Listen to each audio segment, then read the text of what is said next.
Arvoyarns. I think it's a multi-causal. Yeah, That's what happened with Hong Kong. That's what happened. Until recently. Yeah, they were the what's a good analogy there? They were the golden goose. They were the golden goose, yeah. Living experiment. They were like sort of owned by Britain. Yeah. Man, the stuff there is crazy right now. I know. It's shout out to Hong Kong. We're with you. For all our viewers in Hong Kong, we're with you. Arvoyarns, totally with Hong Kong. That'll be the next podcast. Yep. Probably. Maybe. Dude, it's crazy. Like they just banned face masks. Did you know that? Really? Yeah, you can't have a face mask anymore. What if you were like really burned or something though? That's only if it's medical or if it's... so they actually did have provisos for that? Yeah. Yeah, so if it's medical or if it's religious, you can do it. But if it's not for that, then you can't have a face mask. I honestly don't... I don't...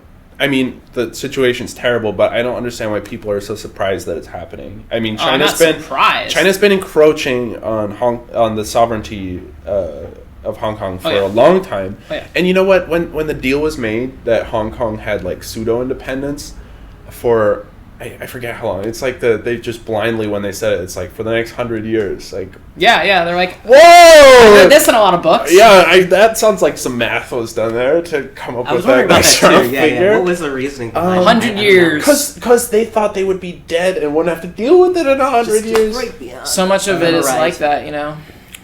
Yeah, and it's just like they have been continuously like, you know, kind of almost like a Berlin Wall situation. They've been like trying to beat rival Hong Kong right next door, make bridges where you can't like access it if you're going from to Hong. Something weird like that. I don't. Do you know like what kind of economics comes out of China?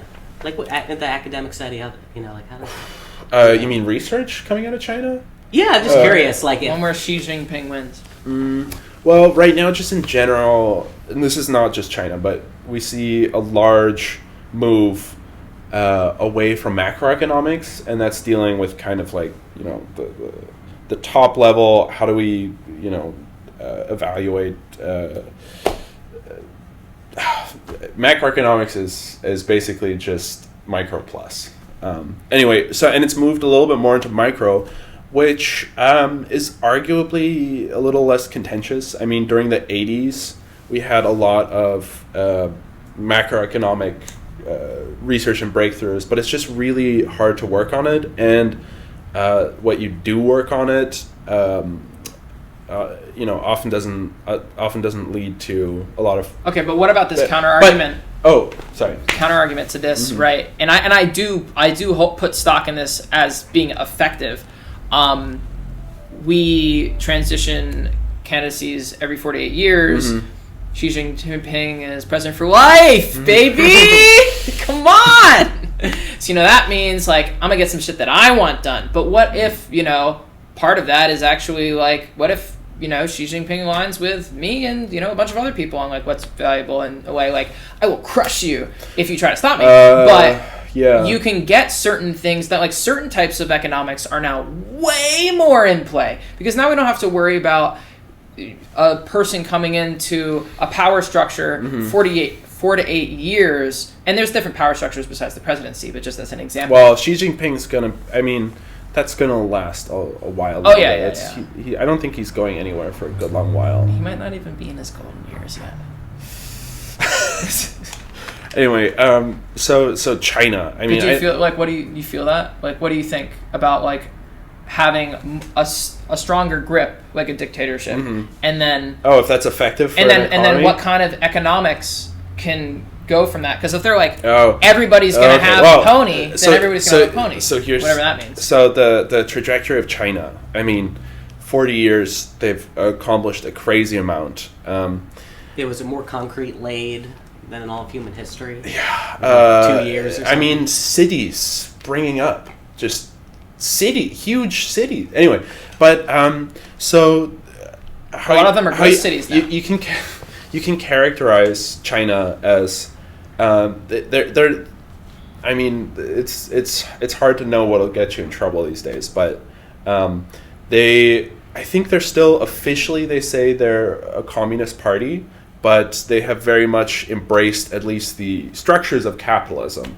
You know, trade, not doing import substitution, but really stepping up their export game, which is what's let them come to here. Because one thing that China had 30, 40 years ago, which nowadays maybe not so much anymore, is they had this vast, huge amount of untapped human potential, and it was the yen was very low, and sorry, so they were able to. I think it's every week or every other week now a billionaire is being made in China.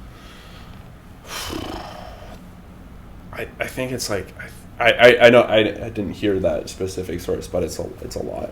Another reason why we have more billionaires than at any period before. But anyway, so they had this vast amount of human capital that they could tap into, massively undervalued, especially after the immediate transition away from like hardcore communism. Getting the economic machinery up and going again. So what's happened between then and now is that China has focused on export, and then looking at like tier 2 types of exports. So fabricated goods, machine thing, not just resources and random stuff, but like microchips and computers and cars and Shenzhen is crazy now. Yeah. My buddy lives there. Anyway. Sorry, I'm just trying to, put together the broad swath of it just goes. China. It just goes, But so what they do have is they have capitalism, I'd say, with a very strong command and control aspect. The lofty heights of control, and it appears to be they appear to be this juggernaut that is unstoppable, but there's several glass cannon. Yeah. Well, that's the thing. There's several things that make that kind of real top-down economy with capitalist aspects difficult, which is the recent rise of the middle class in China. And there was always a middle class, I think. But the expansion of it and the health of it, and there's an interesting correlation between the health of the middle class and revolution. Basically, or wanting democracy and wanting rights and things. So that's going to be very difficult for them to not have that throw a wrench in the plan. The other thing. Actually, an economics teacher of me who had lived in China told me about this. One thing that people underestimate about China is that it's huge, and it encompasses a huge... It's not like everyone there is just, there's like a huge amount of ethnic groups and religions and society, languages. Crazy it's things insane. are happening with the Muslim population right now. It is, in the West, yep, especially. And that's another thing. So on opposite sides of China, do they consider themselves like the type of China that is Beijing? Beijing. They have. I think they have. I'm not sure if this is true. They have one unified time zone in all of China. So 8:00 in the morning for Beijing is like.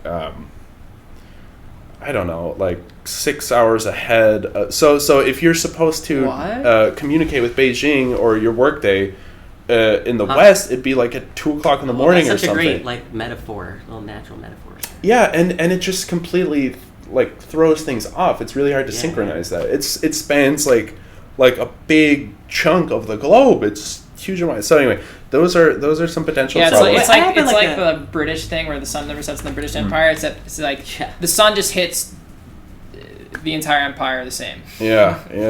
So I guess sort of a broader question about There's more problems, by the way. Oh sure. Well, but you go first. Arvoyarns.